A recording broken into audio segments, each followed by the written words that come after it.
அனைவருக்கும் வணக்கம் மற்றும் ஒரு ஆரோக்கியம் நிகழ்ச்சியூடாக இணைந்திருக்கின்றோம். ஆரோக்கியம் நிகழ்ச்சியில் நாங்கள் பல வாரங்களாக இப்போது நாங்கள் பரவலாக பேசிக் கொண்டிருக்கக்கூடிய இந்த கோவிட் தொற்று எவ்வாறெல்லாம் எங்களை பாதிக்கக்கூடும் என்ற பல கோணங்களில் கலந்துரையாடல்களை மேற்கொண்டிருக்கின்றோம்.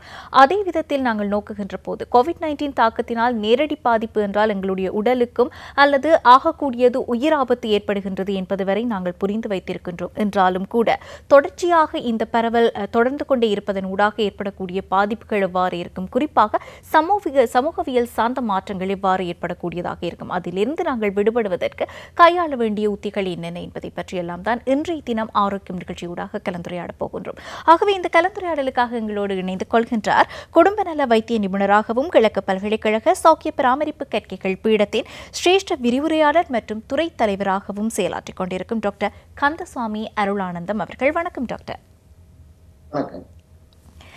பார்த்தீர்களானால் இப்போது 1.5 வருடங்களாக எங்களுக்கு இந்த COVID-19 பற்றியதாக நன்கு பரிச்சயமாகி இருக்கின்றது. அதேவேளை இந்த தொற்றிலிருந்து நாங்கள் விடுபட வேண்டிய சுகாதார பழக்க வழக்கங்கள் பற்றியெல்லாம் நாங்கள் நன்றாக தெரிந்து வைத்திருக்கின்றோம். ஆனாலும் கூட ஒரு தொற்று நோய் நீண்ட காலமாக எங்கள் மத்தியில் இருக்கின்ற போது ஏற்படக்கூடிய சமூகவியல் சார்ந்த தாக்கங்கள் எவ்வாறு இருக்கும், அது எந்தெந்த கோணங்களில் எல்லாம் எங்களை பாதிக்கக்கூடும் என்பது பற்றியதான ஒரு புரிதல் என்றால் அனைவரிடமும் இருக்கின்றதா என்று கேட்டால் அது கேள்விக்குறியாகவே. அதை பற்றி நாங்கள் எங்களுடைய கலந்துரையாடலில் ஆரம்பத்தில் பேசலாம் அல்லவா டாக்டர்? குறிப்பிடுங்க. இந்த தொடுத்த விட உங்களுடைய ஆரம்பத்தில் கேட்கப்பட்டது மிகவும் பொருத்தமானதும் சமூகத்துக்கு தேவையானதுமான ஒரு கேள்வி. அந்த வகையில் இந்த வினாவுக்கு மகிழ்ச்சி கிடைக்கின்றேன். அதைத் தொடர்ந்து இந்த சந்தர்ப்பத்தை வழங்கிய உங்களுக்கும் எனக்கு நன்றி. இந்த தொற்று வியாதி என்று நாங்கள் பார்க்கின்ற பொழுது மிகவும் ஒரு குறுகிய கால நோயறிவு காலங்களை கொண்ட நோய்களை தான் கண்டிருக்கின்றோம். பொதுவாக ஏற்கனவே நாங்கள் சந்தித்த தொற்று நோய்கள் நோயறிவு காலங்கள் 2-3 வாரங்களூடாக தாக்கத்தை ஏற்படுத்துவதை மட்டுமின்றி அது ஒரு சமூகத்திலே மிகப்பெரிய தாக்கத்தை ஏற்படுத்தாமலே சென்ற வியாதிகள் அதிகம். குறிப்பாக சில வியாதிகள் டியூபர்குலோசிஸ் காச நோய், HIV AIDS போன்ற நோய்கள் நீண்ட காலம் நீடித்து சமூகத்தை மிக மோசமான மனிதர்களை தாக்கிய வரலாறு உண்டு. அதை போலவே இப்பொழுது காணப்படுகின்ற COVID-19 மிகவும் ஒரு சமூகத்திலே பல பேருக்கு சந்தேகங்களை ஏற்படுத்தக்கூடிய ஒரு தொற்று நோயாக காணப்படுகிறது. காரணம், இது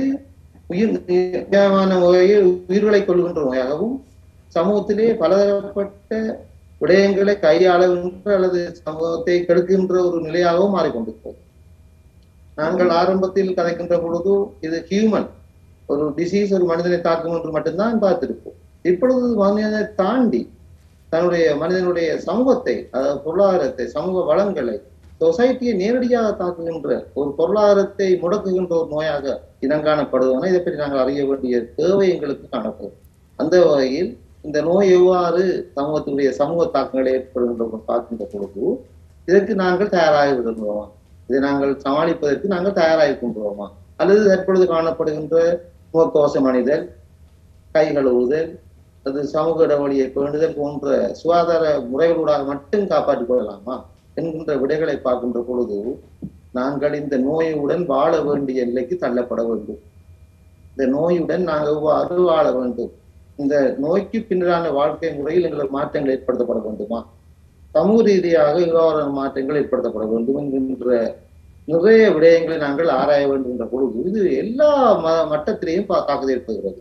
சிறுவர்கள், பாடசாலை மாணவர்கள், பல்கலைக்கழக மாணவர்கள், சமூகத்தில் தொழில் பெற்றுக்கின்ற தொழில் செய்து கொண்டிருக்கிற தொழிலாளர் வர்க்கம், அதை தாண்டிய நோயாளர்களான நோயுடன் வாழ்ந்து கொண்டிருக்கிற சமூகம், அதே போல முதியவர்கள், விசேஷ தேவைகளுடைய கர்ப்பிணி தாய்மார்கள், டிசேபிலிட்டி கொண்டவர்கள், எல்லா விதமான சமூகத்தில் காணப்படுகிற சகலரையும் தாக்குகின்ற நோய் என்கின்றபடியால் இதிலே தாக்கம் மிகவும் ஒரு கொடூரமாகத்தான் காணப்படும். இன்றைய நிலையை நாங்கள் பார்க்கிறோம். இன்றைய நிலையில் கிட்டத்தட்ட 226 மில்லியன் மக்களை தொற்று சென்றுகின்ற ஒரு தொற்று நோய்க்கு உள்ளாகப்பட்ட நோயாகவும் 4.65 மில்லியன் உயிர்களை காவு கொண்ட நோயாகவும் காணப்படுகின்ற ஒரு நோய். சாதாரண நோயாக கருத முடியாது. எங்களுடைய சிறிய நாட்டில் கூட எங்களுடைய இன்றைய நிலையில் கிட்டத்தட்ட 11,400 பேரை உயிர் கொண்டு விட்டது. அதே வேளையில் கிட்டத்தட்ட 4,88,000 பேருக்கு தொற்றப்பட்டுள்ளது. இதனுடைய கணிசமான பேர்கள் ரிக்கவர் ஆகப்பட்டிருக்கிறார்கள். எனவே இந்த நோயை நாங்கள் ஆராய்கின்ற பொழுது இந்த நோயினுடைய வரலாறு எவ்வாறு சொல்கிறது, நேச்சுரல் ஹிஸ்டரி ஆஃப் டிசீஸ், இந்த நோயினுடைய சுயசரிதை என்ன என்பதை ஆராய்கின்ற பொழுது மிகவும் விசித்திரமாக காணப்படுகிறது. இங்கேதான் எங்களுடைய விஞ்ஞான ரீதியான கற்கை நெறிகள் சம்பந்தப்பட்ட சகல விடயங்களையும் உள்ளடக்குகிறது. எனவே இது ஒரு பொதுவான பப்ளிக் ஹெல்த் என்ற ஒரு சேலஞ்சாக, ஒரு உலக சுகாதார ஸ்தாபனத்தின் ஒரு மிகப்பெரிய ஒரு ஹெல்த் சவாலாகத்தான் இந்த COVID-19 காணப்படுகிறது. காரணம் இதனுடைய தாக்கங்கள் பன்மடங்காகப்படுகிறது. இன்றைய தெரியும் எத்தனை விதமான தொழிற்சாலைகள், எத்தனை விதமான விமான நிலையங்கள், எத்தனை விதமான தொழிற்பேட்டைகள் முற்றுமுழுதாக முறையை காணுவது அதனுடைய பொருளாதார பலம், இதை நம்பி வாழ்கின்ற மக்களினுடைய மனநிலை. எனவே நாங்கள் இதை ஆராய்கின்ற பொழுது இது குடும்பம், தனிநபர், சமூகம் என்கின்ற ஒரு வலைப்பினல் கூடாகத்தான் இந்த நோய் வருகிறது. ஆகவே நாங்கள் சாதாரண நோயாக ஒரு கடிமல் காய்ச்சல் போன்ற ஒரு சாதாரண வைரஸ் வருத்தமாக கருத முடியாத இதனுடைய மன ரீதியாக தாக்கத்தை ஏற்படுத்துகின்ற ஒரு நோயாக காணப்படுவதனால் இதை பற்றி சமூகம் மிகவும் பொறுப்புடனும் விழிப்புணர்ச்சியுடனும் அடைய வேண்டிய தேவை காணப்படுகிறது. அந்த வகையில் இந்த சமூகத்தினுடைய தேவைகள் என்ன என்கின்ற பொழுது பார்க்கின்ற பொழுது நாங்கள் புதிய புதிய விதமான திறன்களை வளர்க்க வேண்டிய தேவை காணப்படுகிறது. அறிவுகள் கூட்டப்படலாம், ஆனால் திறன்கள் எங்களுக்கு மிக முக்கியமாக காணப்படுது. எவ்வாறு இந்த COVID-19 வாழ்வது, எவ்வாறு எங்களுடைய வாழ்க்கைகளை சிரமப்பட கொண்டு செல்வது, அவை எங்களுடைய மனநிலைகளை எவ்வாறு மாற்றப்படுகிறது, குடும்பத்தில் காணப்படும் இந்த சமூக மனநிலை, சமூகத்தில் காணப்படும் நிலை, எல்லாவற்றுக்கும் உங்களுடைய ஸ்கில் அங்கு தேவைப்படுகிறது. அறிவு உங்களுக்கு நிறைய இருந்தாலும் இது சம்பந்தமான சமூக திறன்கள் தேவைப்படுகிறது. இதை நாங்கள் வளர்க்க வேண்டிய ஒரு தேவையாக சுகாதார மேம்பாட்டை பார்க்கணும். ஹெல்த் ப்ரமோஷன் என்கின்ற ஒரு செயற்பாடு கூடாகத்தான் நீண்ட காலத்தில் இருந்து நோயுடன் நாங்கள் வாழக்கூடிய ஒரு சூழ்நிலைக்கு நாங்கள் தயார்படுத்தலாம்.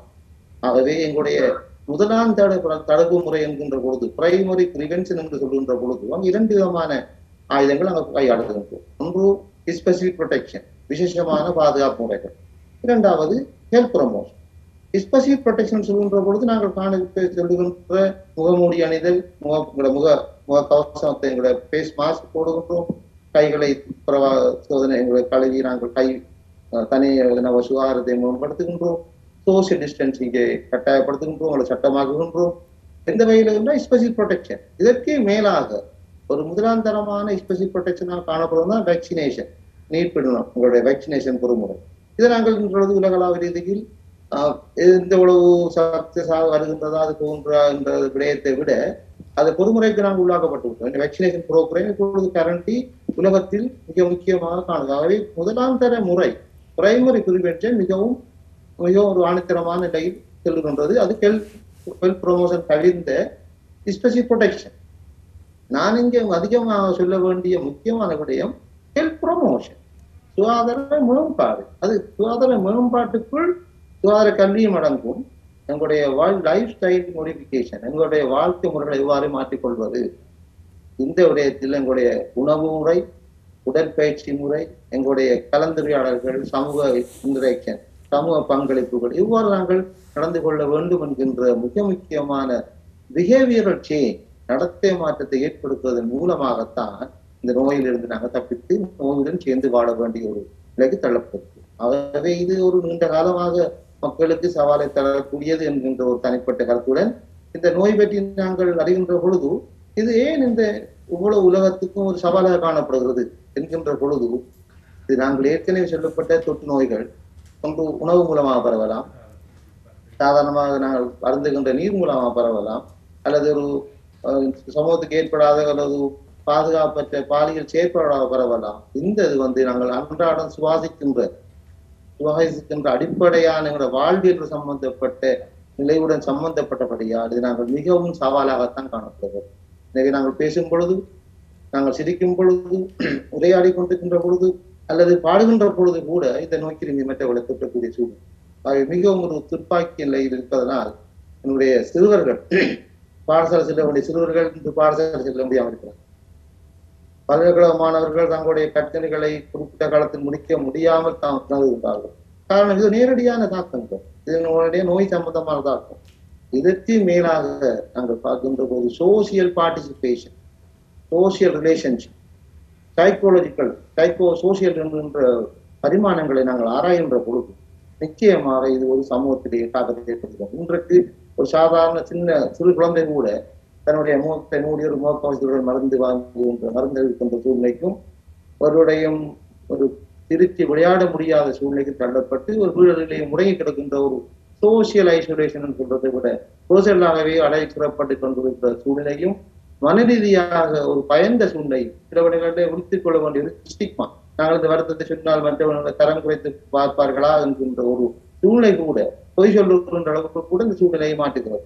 ஆகவே இது பற்றி நாங்கள் அறிகின்ற பொழுது இது ஒரு மிகவும் ஒரு தொற்று நோய். ஆனால் நாங்கள் இதுடன் வாழ வேண்டிய தேவைக்கு எங்களை தயார்படுத்த வேண்டும். இதற்கு நாங்கள் என்ன செய்ய வேண்டும்? முக்கியமாக எங்களுடைய அன்றாட வாழ்வியலை மாற்றப்போம். எவ்வாறு இதனை வாழ்வது? நாங்கள் அனைவரும் சமூக பொறுப்புள்ளவர்களாகவும் தனிநபர் பொறுப்புள்ளவராகவும் சமூகத்தை நேசிப்பவர்களாக மாறுகின்ற பொழுதுதான் அவருடைய செயற்பாடு சரியான முறையில் சமூகத்துக்கு சென்றடையும். ஆகவே சமூகம் ரீதியாக நாங்கள் பார்க்கின்ற பொழுது இது அரசாங்கத்துக்கு பயந்தோ அல்லது வேக்சின் போடாவிட்டால் சண்டிக்க பயத்திலாகவோ அல்லது வேற சிறு சிறு காரணங்களுக்காக இல்லாமல் உண்மையாகவே சுகாதாரத்தை நாங்கள் ஏற்றுக்கொண்டு அரசாங்கத்தினால் சொல்லப்படுகின்ற கைட்லைன், அரசாங்கத்தினால் சொல்லப்படுகின்ற கொள்கைகள் அதை ஏற்றுக்கொண்டு சமூகம் அதற்கு ஏற்றமாகவே எங்களுடைய வாழ்வை கொண்டு செல்ல வேண்டிய ஒரு தேவை காணப்படுவோம். அந்த வகையில் எங்களுடைய முக்கியமான விடயங்கள் நாங்கள் எவ்வாறான சமூக திறன்களை சோசியலுக்கான எம்பவரிங் ஸ்கில் மக்களை வலுவூட்டுகின்ற திறன்களை வளர்க்க வேண்டும். அதை யார் வளர்ப்பது என்ற கேள்வி நாங்கள் இங்கே பாடசாலைகளுக்கு சென்றால் ஆசிரியர்களுக்கு கூட செய்ய முடியாத சூழ்நிலை, பெற்றோருக்கு குழந்தைகளை கையாள முடியாத சூழ்நிலை. எனவே அந்த ஒவ்வொரு சூழ்நிலையிலையும் இந்த கோவிட் ஒரு தாக்கத்தை ஏற்படுகிறது. வெளியில் செல்ல முடியாது என்றாலும் சரியான முறையில் செயற்பட முடியாது. இது அங்கேயே ஒரு ரெஸ்ட்ரிக்ஷன். சாதாரணமாக ஆலயங்களுக்கு சென்றடைய முடியாது, ஒரு வணக்க ஸ்தலத்துக்கு போக முடியாது, ஒரு வணக்க நிகழ்ச்சியில் கலந்து கொள்ள முடியாது, ஒரு கலை நிகழ்ச்சியில் கலந்து கொள்ள முடியாது என்ற வேளையில் மனுடைய மன ஆழங்கள், மனதிலே காணப்படுகின்ற ஆதங்கங்கள், பிரச்சனைகள் அதெல்லாம் அந்த நோயாக வெளிக்காட்டப்பட்டு நிச்சயமாக இவ்வாறான சூழ்நிலை வருகின்ற போது அதில் நாங்கள் அதுவும் நிறைய காலமாக நீண்ட நாட்களாக நாங்கள் இவ்வாறான சூழ்நிலையில் இருக்கின்ற போது மாற்றீட்டு வழிகள் என்பவை அவசியமாக இருக்கின்றன. ஆகவே சமூகவியல் ரீதியாக நாங்கள் எவ்வாறு பாதிக்கப்படுகின்றோம் என்பதை தெரிந்து கொண்டோம். தொடர்ச்சியாக நாங்கள் இதற்கு என்ன வழிமுறை இருக்கின்றது, மாற்றீடாக நாங்கள் எவ்வாறான உத்திகளை கையாளக்கூடியதாக இருக்கும் என்பதெல்லாம் தொடர்ந்தும் பேசலாம். தினமங்களோடு டாக்டர் கந்தசாமி அருளானந்தம் அவர்கள் இணைந்திருக்கின்றார். டாக்டர், நாங்கள் பரவலாக இப்போது இந்த சமூகவியல் ரீதியாக எவ்வாறெல்லாம் தாக்கத்துக்கு உள்ளாகி இருக்கின்றோம் என்பதை நீங்கள் குறிப்பிட்டிருந்தீர்கள். முக்கியமாக வளர்ந்து வரக்கூடிய குழந்தைகளுக்கு சமூக பங்கு பெற்றல் என்பதை கேள்விக்குறியாகி இருக்கின்றது என்றால் இப்படியே நாங்கள் இன்னும் சில காலம் செல்ல வேண்டும் என்கின்ற போது இவ்வாறு வீடுகளுக்குள்ளேயே முடங்கி இருக்க வேண்டிய ஒரு சூழ்நிலை ஏற்பட்டாலும் கூட எங்களுடைய சமூக பங்கு பெற்றல் என்பதையும் எங்களுடைய அன்றாட செயற்பாடுகளை ஒரு ஆரோக்கியமான விதத்தில் நாங்கள் கொண்டு செல்வது எவ்வாறு என்பதையும் சிந்திக்க வேண்டிய ஒரு தருணத்தில் தான் இப்போதே இருக்கின்றோம்.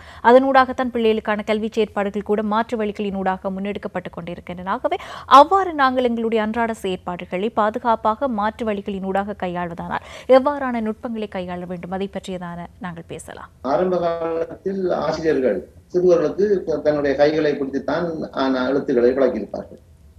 அந்த ஆசிரியருடைய செயற்பாடுகள் ஒரு ஆன்மீக ரீதியாக அல்லது ஒரு மிகவும் ஒரு மன ரீதியான செயற்பாடாகத்தான் கல்வி முறைகள் ஏற்படுத்தப்பட்டது.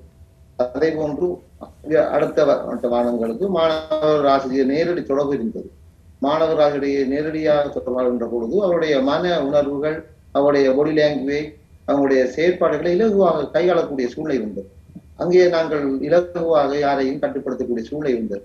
இன்றைய நிலையில் நாங்கள் இப்பொழுது பயன்படுத்துகின்ற நுட்பங்கள் எங்களுக்கு சமூக ரீதியாக நாங்கள் இடைவெளியில் குறைத்தாலும் இந்த மன ரீதியாக காணப்படுகின்ற இமோஷனல் பார்ட்டை நாங்கள் தொட்டு நிற்கவில்லை. எனவே இமோஷனல் காம்போனன்ட் என்பது மிகவும் ஒரு தொடர்பு துண்டிக்கப்பட்ட ஒரு நிலையாக காணப்படுவதால் அந்த இமோஷனை அல்லாத எந்த செயற்பாடுகளும் இலகுவில் அதை ஏற்றுக்கொள்ளக்கூடியதாக மாற்றப்படாது. ஒரு தகப்பன் அல்லது தாய் சொல்கின்ற அட்வைஸ், ஒரு அறிவுரை, ஒரு ஆசிரியர் மாணவர்கள் சொல்கின்ற அறிவுரை, அல்லது ஒரு யூனிவர்சிட்டி பல்கலைக்கழகத்தில் படிக்கின்ற ஒரு விரிவுரையாளர் மாணவர்கள் சொல்லுகின்ற அறிவுரைகள் நேருக்கு நேராக சொல்லுகின்ற பொழுது ஏற்படுகின்ற தாக்கம் மிகவும் பெருமதி வாய்ந்தது. அவருடைய அந்த செயலை சொல்லப்படுகின்ற அந்த விடயங்கள், அவருடைய பாடி லாங்குவேஜ் என்பன இரவில் ஏற்றுக்கொள்ளப்பட்டிருக்கு.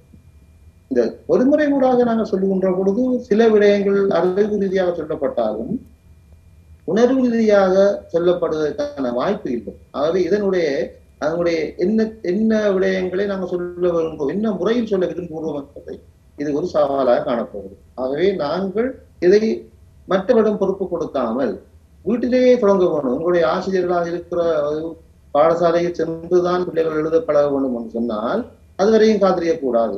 வீட்டில் கல்வி கற்றவர்கள், முதியவர்கள், அறிவானவர்கள் அந்த குழந்தைகளுக்கு எழுத்துக்களை நன்றாக பழக்கி அதனுடைய விழுமியங்களை சொல்லிக் கொடுக்க வேண்டும். ஆசிரியர் விழுமியங்கள், சில சிறு கதைகளை சொல்ல வேண்டும். அதை மாணவர்களுக்குரிய பண்புகளை, சமூக பண்புகளை ஆரம்பத்திலிருந்து ஊற்றி வர வேண்டும். சிறுவர்களுக்கு மிகவும் அவசியமான தேவைகள். அவர்கள் நினைப்பார்கள் ஸ்கூல்ல பாடசாலைக்கு சென்றால் தான் கல்வி கற்றலாம் என்ற சூழ்நிலையை தாண்டி இந்த கல்விகளை பேணக்கூடிய ஒரு உதத்தரமான அறிவுகளை ஒரு வீட்டிலே பெறக்கூடியவராக மாற்றப்பட வேண்டும். அதே நேரத்தில் மற்ற விடயங்கள் மாணவர்களும் பொதுவாக அதை கற்று அதை கற்ற பாடங்களை சமூகத்துக்கு ஏற்ற மாதிரி மாற்றிக்கொள்ள வேண்டும். அப்ளிகேஷன் முக்கியம். என்னுடைய படித்து விட்டால் போதும் என்கின்ற ஒரு நிலையை மாறி இந்த படிப்பதனால் ஏற்படுகின்ற விளைவு என்ன, படிப்பதன் நோக்கம் என்ன என்கின்ற அந்த நிலையையும் ஆழமாக பார்த்து அதை அப்ளை பண்ண வேண்டும். ஆகவே மாணவர்கள், சிறுவர்கள், எல்லா வர்க்கத்தில் இருப்பவர்களும் இந்த நுட்பங்களை நாங்கள் சவாலாக இருந்தாலும் அதிலே ஒரு வெற்றி காணக்கூடிய முறைகளை கையாள வேண்டும்.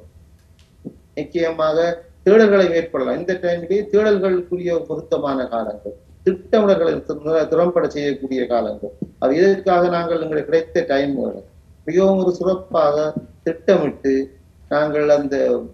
நாங்கள் செய்கின்ற பொறுமைகள் சரியாக செயல்படுகின்ற என்று ஆராயக்கூடிய சூழ்நிலை. ஆகவே சில விதமான ப்ரொடக்டிவிட்டியாக ஒரு வினத்திறன் நிறைந்த ஒரு செயற்பாடாக எங்களுடைய கல்வி சமூகத்தையும் பொருளாதாரத்தை மேம்படுத்தக்கூடிய உழவர்கள் அல்லது அனைத்து செய்கின்ற வேலையாட்கள் அனைவரும் இப்ப சோம்பேறித்தனமாக இருக்கிறார்கள். சோம்பேறித்தனம் தேவை. அவர்களுக்கு உழைப்பதற்குரிய வாய்ப்பு அளிக்கப்படவில்லை, அல்லது அளித்தாலும் அவர்கள் செய்யக்கூடிய சமூக சூழ்நிலை காணப்படுகிறது. எவ்வாறு அவர்கள் மாற வேண்டும்? தங்களுடைய சுயநிலையத்தை அவர்கள் கற்று ஆழமாக யோசித்து சமூகத்துக்கு ஏற்ற மாதிரியான சூழ்நிலை உருவாக்க வேண்டும். ஆகவே அங்க செல்ஃப் அடாப்டேஷன், செல்ஃபான சில விதமான செயற்பாடுகளை உருவாக்க வேண்டும். ஆகவே அவர்களுடைய செயற்பாடு ஊடாக அவருடைய மன ரீதியான தாக்கங்களை தவிர்த்து பொருளாதார ரீதியான மாற்றங்களுக்கும் ஆளாகலாம். எனவே இவ்வாறான செயற்பாடுகளை அவர்கள் செய்வதன் மூலம்தான் நாங்கள் வாழலாம். மற்றும்படி அரசாங்கம் சொல்லுகின்ற வரைக்கும் லாக்டவுன் திறந்தால் தான் வேலைக்கு போகலாம், லாக்டவுன் போனால் தான் வேலையை தொடங்கலாம் என்கின்றதை மாற்றிவிட்டு அவர்கள் சுயமாகவே தங்களுடைய செயற்பாடுகளை ஒவ்வொரு வடிவங்களில் வடிவமைக்கலாம். திட்டமிடலை திறம்பட செய்யலாம். சில சமூகத்தில் காணப்படுகின்ற உற்பத்தி பொருட்களுக்கான மூல வளங்களை நாங்கள் ஆராய்ந்து அறிந்து வைத்திருக்கலாம். அவை தகுந்த சூழ்நிலை வருகின்ற பொழுது அவர்களதை ஒரு செயற்பாடான முறையாக மாற்றுவதன் மூலம் அனைவரும் ஒரு எழுச்சி மிக ஒரு இறைவனால் தரப்பட்ட ஒரு சந்தர்ப்பமாக கருதி எங்களுடைய லைஃப் ஸ்டைலை மாற்ற வேண்டும். இப்பொழுது பார்க்கின்ற பொழுது சில மாணவர்கள் அதிகாலை எழும்போது பழக்கமாக இல்லை. காரணம் தேவையில்லாமல் உறங்குகிறார். ஒவ்வொரு வீட்டிலையும் நடக்கின்ற பெற்றோர்கள் பிரச்சனை. அதே போன்று முதியவர்கள் தங்களுக்கு என்ன செய்வதென்று தெரியாமலே அவர்கள் வாழுகிறார். இந்த வகையில் எங்களுடைய சோசியல் மோபிலைசேஷன், அவருடைய காணப்படுகின்ற சமூகத்தில் காணப்படுகின்ற சில விடயங்களை நன்கு பரிமாற்றக்கூடிய இதற்கான செயற்பாடுகளை ஏற்படுத்துவது ஒரு சந்தர்ப்பம். ஆகவே எங்களுடைய கம்யூனிகேஷன் ஸ்கில், தொடர்பாடும் திறன், அதில் எங்களுடைய இன்டர்பர்சனல் கம்யூனிகேஷன், அவருடைய இன்னொருவருடைய நேரடியாக தொடர்புகின்ற இன்டர்பர்சனல் கம்யூனிகேஷன் திறம்பட வளர்க்கக்கூடிய நிலையாக காணப்படுகிறது. அதைவிட மிக முக்கியமான சமூகத்திலே காணப்பட வேண்டியது முடிவெடுக்கும் திறன்கள். இப்பொழுது எத்தனை தரப்பட்ட ஒரு முறையற்ற முடிவுகள் இளைஞர்கள் எடுக்கிறார்கள். இந்த சந்தர்ப்பத்திலே நாங்கள் எப்படி எடுத்தாலும் அவ்வாறு செய்தாலும் அந்த முடிவுகளை மாற்றக்கூடிய திறன்களை வளர்க்க வேண்டும். எனவே தரமான முடிவெடுக்கும் திறன்களை வளர்க்கக்கூடிய சூழ்நிலை. இந்த வகையில் மாணவர்கள் தங்களுடைய சமூகத்திலேயே போராட வேண்டிய தேவைகளுக்காக தங்களை மாற்றிக்கொள்ள வேண்டும். வெறுமனே அரசாங்கத்தின் இதுகளுக்காக தங்களை முடக்கிக் கொள்ளாமல் அவர்கள் தங்களுடைய வளங்களை கூட்டிக் கொள்ள வேண்டும். இது ஒரு சமூகத்திலே இப்பொழுது காணப்படுகிற ஒரு தேவையாக இருக்கிறது. இதேவேளை டாக்டர், இந்த சமூகத்தில் நாங்கள் தொற்று பரவலை பற்றி பேசிக்கொண்டு இருக்கின்றோம் என்றால் இதில் இன்னொரு பக்கமும் இருக்கின்றது. நாங்கள் எங்களுடைய கவலையினமான செயற்பாடுகள் காரணமாகத்தான் இந்த தொற்றை இன்னமும் நாங்கள் எங்களோடே கொண்டு சென்று கொண்டிருக்கின்றோம் என்பது. ஆகவே தொற்று பரவலுக்கு தூண்டக்கூடிய காரணியாக மக்களினுடைய செயற்பாடுகள், அவர்களுடைய சமூகவியல் சார்ந்த செயற்பாடுகளாக இருக்கட்டும் அல்லது தனிப்பட்ட செயற்பாடுகளாக இருக்கட்டும், இந்த தொற்று பரவலை தூண்டுகின்ற விதமாக இருக்கக்கூடிய செயற்பாடுகளை நீங்கள் எப்படி பார்க்கின்றீர்கள்? அதை அவர்கள் தவிர்த்துக் கொள்ள வேண்டியது அவசியத்தை ஒரு வைத்தியராக உங்களுடைய கருத்தாக எப்படி முன்வைப்பீர்கள்? அதை பற்றி பேசலாம். மிகவும் முக்கியமான விடயம் இது. இதுதான் நான் சொல்லுகின்ற சமூக பொறுப்பு, சோசியல் ரெஸ்பான்சிபிலிட்டி. இது அனைவருக்கும் வர வேண்டிய ஒரு தேவையான விடயம். இந்த ஒரு பொது சந்தையில் அல்லது ஒரு சூப்பர் மார்க்கெட்டில் ஒரு பொருட்களை வாங்குகின்ற பொழுது ஜனங்களே ஒரு விதமான ஒரு பொறிமுறையை கையாளுகிறார்கள். ஏனோ தானோ என்கின்ற ஒரு மனப்பாங்கு காணப்படுகிறது. இது வரக்கூடாது. ஒவ்வொருவரும் தங்களுடைய நோய்க்கு தாங்களும் பொறுப்பாக மற்றவர்களையும் பாதுகாக்க வேண்டிய ஒரு பொறுப்பு மாற வேண்டும். எனவே ரெஸ்பான்சிபிளாக அவர் மாற்றுகின்ற பொழுது அவர் ஒரு ரெஸ்பான்ஸ் அவர் மிகவும் அதை செய்ய ஒரு பொறுப்பு வாய்ந்தவராக மாறுகின்ற பொழுது இந்த நோயிலிருந்து நாங்கள் இலகுவாக தப்பித்துக் கொள்ளலாம். முதலாவது. இரண்டாவது, இந்த சூழ்நிலையில் எவ்வாறான முறைகளூடாக நாங்கள் இதை கடத்தக்கூடியது. இப்பொழுது தெரியும் எங்களுக்கு இந்த சூழ்நிலையில் இந்த மாஸ்க் அணிவது. சில பேர் மாஸ்கை ஏதோ தேவைக்கு அணிகிறார்கள். ஏதோ தேவைக்கு மாஸ்க் அணிந்தால் நல்லது. நோக்கம் என்ன? இந்த மாஸ்க் அணிவதன் மூலம் இந்த நோய் கிருமியை மற்றவர்களுக்கு நாங்கள் சொல்லாமல் தவிர்த்துக் கொள்கின்றோம். இதுக்கு என்னுடைய பங்களிப்பு என்ன என்கின்றதை சிந்திப்பாராயிருந்தால் அவர் மாஸ்கை திறம்பட நிச்சயமாக ஒழுங்காக வைப்பார். அதே போன்று அவருடைய உரையாடல்கள் என்ற பொழுது ஒரு 3 அடி அல்லது 1 மீட்டர் 2 மீட்டர் தாண்டி இருப்பாராயிருந்தார், அதை தேவையில்லாத களியாட்டங்களை தவிர்ப்பாராயிருந்தார், அல்லது அந்த நிகழ்ச்சியை கட்டாயமாக இருந்தால் அங்கே காணப்படுகின்ற கைட்லைன்ஸ்களை அல்லது தனக்குரிய உரித்தான பாதுகாப்பு முறைகளை மேற்கொள்வராயிருந்தால் அவர் ஒரு பொறுப்பு வாய்ந்தவராக மாறுவார். அதே பொறுப்பு அவருக்கு பழக்கமாக மாறி வழக்கமாக மாறும். அது ஒரு அன்றாட பிராக்டிஸாக வந்து கொண்டிருந்தால் நாங்கள் மற்றவர்களை கெடுக்கக்கூடியவராக அல்லது தொற்று பரப்பக்கூடியவராக மாற மாட்டோம். இதே போன்று சில தேவையில்லாத விடயங்கள், பொதுவாக தேவைக்கு இல்லாத விடயங்களை அநேகமான பொதுமக்கள் விரும்புகிறார்கள். அதுக்கான காரணம் அவர்கள் பொறுப்பானவர்களாக வீட்டில் இல்லை. இந்த வீட்டிலே பொறுப்பு அவர்கள் காணப்படவில்லை. எனவே இங்கே பெற்றோருடைய பங்களிப்பு மிக முக்கியம். ஒரு இளைஞன் எவ்வாறு தன்னுடைய பொழுதை கழிக்கிறான் என்றால் அந்த பெற்றோர்கள் அவனுக்குரிய சில பொறிமுறைகளை சொல்லி அவருடைய சூழலை ஏற்ற மாதிரி மாற வேண்டும். எனவே ஒவ்வொருவருக்கும் அங்கே கல்வி போற்றப்பட வேண்டும். அங்கே எடியூகேட்டிங் த பப்ளிக் எடியூகேஷன் இப்பொழுது தேவைப்படுகிறது. அந்த தேவை ஊடாகத்தான் அவர்கள் சமூகத்திலே ஒரு பொறுப்பானவராக காணப்படுவார். அல்லது நேரம் பொருத்தமில்லாத விடயங்களில் பொருத்தமில்லாத வேலைகள் செய்வது. இந்த சமூகவியலை நாங்கள் ஆராய்கின்ற பொழுது சமூகத்துக்கு விரோதமான செயல்கள் தான் அதிகமானவர்கள் விரும்புகிறார்கள். சமூக விரோத செயல்கள். இந்த சமூக விரோத செயல்கள் தான் எங்களுடைய சமூகத்தை சீரழிக்க காத்திருக்கின்றனர். இந்த விடயங்களில் சமூகத்துக்கு புறம்பான சமூகத்தை அழிக்கக்கூடிய விடயங்களை நாங்கள் முற்று முழுதாக சமூகத்தில் இருக்கிற அனைவரும் பங்கேற்று பொறுப்பாக்குவோம். பொறுப்பேற்று அந்த சமூகத்திலே பாதுகாக்கவும். அது சமூக பங்களிப்பு என்பது அவருடைய தனிப்பட்ட ஒரு தனிநபருடைய உணர்வு ரீதியாகவும் அது உரிமையாக்கப்பட வேண்டியது. அவருக்கு அது சொல்ல வேண்டியது, அவர் அறிந்திருக்க வேண்டியது. எனவே தனிநபருடைய வாழ்வியல் தான் உண்மையான சமூகத்தை வழிநடத்தப்படுகிறது. எனவே தனிநபர் மிகவும் ஒரு புது மனிதராக இந்த COVID-19 கற்றுக்கொண்ட ஒரு பாடத்தை கற்றுக்கொண்டவராக ஒரு சிறந்தவராக சமூகத்தில் வெளிப்படுகின்ற பொழுது நிச்சயமாக அவருடைய செயற்பாடு நோய்களிலிருந்து பாதுகாக்க உதவி செய்யும். ஆமா, தொடர்ந்தும் பேசலாம். இன்றைய காலகட்டத்தில் சமூகவியல் ரீதியாக இந்த COVID-19 தொற்று எங்களை எவ்வாறெல்லாம் பாதிக்கின்றது, இதை அறியாமல் இருக்கின்ற வரையில் இதனுடைய தீவிரத்தை நாங்கள் புரிந்து கொள்ள முடியாமல் போனவர்களாகத்தான் மாற வேண்டியிருக்கும். ஆகவே தொடர்ச்சியாக இந்த தொற்று பரவலை தெரிந்தோ தெரியாமலோ தூண்டக்கூடியவர்களாக நாங்கள் செயற்படுவோம். ஆகவே இன்றைய தினம் ஆரோக்கியம் நிகழ்ச்சியிலும் நாங்கள் இதை பற்றியதான ஒரு விழிப்புணர்வை ஏற்படுத்தும் கலந்துரையாடலை தான் முன்னெடுத்துக் கொண்டிருக்கின்றோம். இன்றைய தினம் டாக்டர் கந்தசுவாமி அருளானந்தம் அவர்கள் எங்களோடு இணைந்திருக்கின்றார். பொதுவாக COVID-19 தொற்று என்பதை நாங்கள் நேரடியாக பார்க்கின்ற போது இந்த சமூகவியல் ரீதியான பாதிப்பு என்பது எங்கள் கண்களுக்கு தெரிவதில்லை. ஆனால் சமூகவியல் ரீதியான பாதிப்பு என்பது ஒவ்வொரு தனி மனிதனும் முகம் கொடுத்து கொண்டிருக்கக்கூடிய ஒரு பாதிப்பாகத்தான் இருக்கின்றது.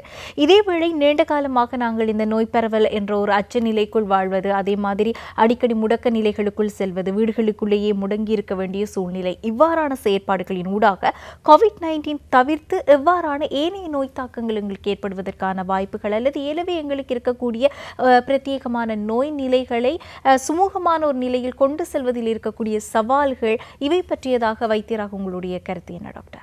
இந்த வகையில் நாங்கள் சொல்கின்ற பொழுது பொதுவாக நாங்கள் டிசீஸை பற்றி தான் கதைக்கின்றோம். டிசீஸ் என்றால் டிஸ்ஈஸ் ரெண்டாவது பார்த்தா நாங்கள் இலகுத்தன்மை இழந்து விட்டோம். எங்களுடைய உலக சுகாதார ஸ்தாபனத்தினுடைய வரவிலக்கணப்படி ஒருவர் சமூக ரீதியாக முற்றுமுழுதாக மன ரீதியாக உடல் ரீதியாக சமூக ரீதியாக நலமாக இருத்தலும் நோயன்று இருப்பதும் மட்டுமன்றி அந்த குறைபாடு இல்லாமல் வாழ்வதைத்தான் என்னுடைய ஆரோக்கியம் என்கின்ற WHO டிஃபைன் பண்ணப்பட்டது. நாங்கள் இந்த வெல்பீயிங் என்கின்ற பகுதியை நாங்கள் இப்பொழுது விட்டுட்டோம். நாங்கள் நோயை பற்றி தான் கற்றுக் கொண்டிருக்கிறோம், டிசீஸை பற்றி. வெல்பீயிங் நலமாக இருப்பது எப்படி என்கின்ற பொழுது அங்கே நிறைய பங்காளிகள் அது சேர்ந்து கொள்வார்கள். அந்த வெல்பீயிங் என்கின்ற அந்த கொம்போனன்ட்ல வருகின்ற மிக முக்கியமான பகுதி தான் எங்களுடைய சூழலியல் என்வாயன்மெண்ட் ஒரு மிக முக்கியமான காரணம். அந்த சூழலை எங்களுக்கு ஆரோக்கியமாக மாற்றிக்கொள்வது, அதனூடாக எங்களுடைய நலத்தை நாங்கள் போடலாம். அது அங்குதான் எங்களுடைய நோமல் வாழ்க்கை முறையிலிருந்து நாங்கள் சற்று வேறுபடுகின்றோம். இப்பொழுது பொதுவாக எங்கள் சூழலை நாங்கள் பாதுகாக்கின்றோமா? இந்த சூழலை நாங்கள் நோக்கி இடம் கொடுக்கின்றோமா? நாங்கள் சூழலை எவ்வாறு பாதுகாக்கின்றதை பொறுத்துத்தான் அது அகச்சூழலா இருக்கலாம், புறச்சூழலா இருக்கலாம். எங்களுடைய 2 வகையான சூழல்களை நாங்கள் கையாளுகின்ற பொழுது அங்கே ஒரு நலம் வாழப்படுகிறது, வெல்பீயிங் பேணப்படுகிறது. மிக முக்கியமான பணி எங்களுடைய சூழலை பாதுகாக்க. இது எவ்வாறு சூழலை பாதுகாக்கலாம்? அங்கும் உங்களுடைய சமூக பொறுப்பு காணப்படுகிறது. தொற்று நோய்க்கு எதிரான முகக்கவசங்களை எங்களுடைய மாஸ்களை பாவித்த பொழுது வீதி அறியக்கூடாது. அதே போன்று எங்களுடைய குப்பை குளங்களை நாங்கள் தெருக்களில் சேர்க்கக்கூடாது. இதெல்லாம் சொல்லப்பட வேண்டிய விடயங்கள் இருந்தால் எங்களுடைய மனிதனுடைய நடவடிக்கைகளை மாற்றப்படக்கூடாது. அவை அங்கே என்வாயன்மெண்ட் ஒரு முக்கியமான ஒரு பங்கு எங்களுடைய நலத்தை பேணுவது. அதை விட எங்களுடைய ஒர்க்கிங் என்வாயன்மெண்ட் மிகவும் ஒரு முக்கியமான ஒரு சூழல். எங்களுடைய வேலை செய்கின்ற இடங்கள், அங்கே நாங்கள் எவ்வாறான புரிந்துணர்வு நடத்திக் கொள்கின்றோம், அந்த சோசியல் என்வாயன்மெண்ட் எங்களுக்கு ஆரோக்கியமா உள்ளதா அல்லது மன உளைச்சலை தருகின்றதா? இந்த COVID-19 என்கின்றது எங்களை பற்றி நன்கு புரியக்கூடிய ஒரு வெல்பீயிங் நலனை புரியக்கூடிய ஒரு வருத்தமாகத்தான் காணப்படுவது தவிர இது நோய் மட்டுமன்று இல்லை. நோயை பற்றியது சாதாரண நோயை பற்றி கதைப்போமானால் ஒரு இன்ஃபெக்ஷன் குறிப்பிட்ட காலம் வரும், அதனுடைய உடலுடைய ஒரு நீர்ப்பிட சக்தி ஏற்படுத்தப்படும் அல்லது செயற்கையாக நாங்கள் வேக்சினூடாக ஏற்படுத்தப்படலாம். அதனுடைய அந்த நோயை நாங்கள் மறந்து விடுவோம். நோயை நாங்கள் எவ்வாறு நோய் வராம பாதுகாக்க வேண்டும், இந்த நோய் வராம பாதுகாப்பது எங்களுடைய முறை என்ன என்கின்ற பொழுது எங்களுடைய நடத்தைகளில் மாற்றம் ஏற்பட வேண்டும். அந்த நடத்தைகளுக்கு முக்கியமாக காணப்படும் எங்களுடைய தனிநபருடைய அறிவு, அவருடைய திறன்கள், அவர் வாழ்கின்ற சூழல், அவர் உபயோகித்துக் கொள்கின்ற அது மனநிலை, இந்த அனைத்தும் ஒன்று சேர்ந்துதான் அவருடைய சூழ்நிலையை மாறுது. இதே போன்று அவருடைய வீட்டு சூழல், ஹவுசிங், அவருடைய ஹவுசிங் வீட்டு என்வாயன்மெண்ட் மிக முக்கியமான சூழ்நிலை. எல்லா விதமான விடயங்களையும் கலந்தாரோக்கின்ற ஒரு விடயமாக காணும். ஆகவே வீட்டு சூழலை ஆரோக்கியம் வைத்துக் கொள்வதும் ஒரு குடும்ப நிலத்தை போனக்கூடியது, ஒரு வெல்பீயிங்கை மேற்படுத்தக்கூடிய சூழ்நிலை. அதை சார்பாக எங்களுடைய பொழுதுபோக்குகள், இப்பொழுது பொழுதுபோக்கு மிக முக்கியமான விடயங்கள். எத்தனை விதமான மைதானங்கள் வெறிச்சோடி காணப்படுது, ஒளிந்து நடந்து திரிந்து என்ற ஒரு விடயமாக காணப்படுது. ஒரு திறந்த வெளியரங்குகளை விளையாடி திரிகின்ற ஒரு சமூகத்தை நாங்கள் இப்ப காண முடியாது. மாணவருடைய மக்களுடைய உடலியல் மாற்றங்களை பொறுத்து லெஷர் ஆக்டிவிட்டிஸ் மிக முக்கியமானது. இது ஒரு மனதை ஒரு தெளிவுபடுத்தக்கூடிய செய்தியை தரக்கூடிய ஒரு சூழ்நிலையை. எனவே நிலத்திலே நாங்கள் டிசீஸுக்கு நாங்கள் வேக்சின் போடலாம் அல்லது நாங்கள் மாஸ்க் அணைக்கலாம். அவங்களுடைய உளவியல் ரீதியாக காணப்படும் அந்த எங்களுடைய லெஷர் ஆக்டிவிட்டிஸ் எவ்வாறு மேற்கொள்ளப்படுகின்றோம். அதைத் தொடர்ந்து எங்களுக்கு காணப்படுகிற பைனான்சியல் செக்யூரிட்டி, பொருளாதாரம் இன்றைய சூழ்நிலை. அனைவரும் வீடுகளை முடங்கி இருந்தால் எங்கள் நிலத்தை பெற முடியுமா? எங்களுடைய நிலத்துக்கான ஆரோக்கிய உணவை பெற முடியுமா? ஆரோக்கிய உணவை நாங்கள் பெறுவதற்குரிய எங்களுடைய சந்தை வாய்ப்புகளை ஏற்படுத்த முடியுமா என்ற பொழுது அங்கே அந்த வெல்பீயிங் சமூகத்துக்கு உடம்பை விட்டு சமூகத்துக்கு பாய்கிறது. வெல்பீயிங் என்கின்ற ஒரு கம்போனண்டை நாங்கள் பார்க்கின்ற பொழுது இது சமூகத்திலே காணப்பட வேண்டியது மிகவும் மறைக்கப்பட்டு காணப்படுகிறது.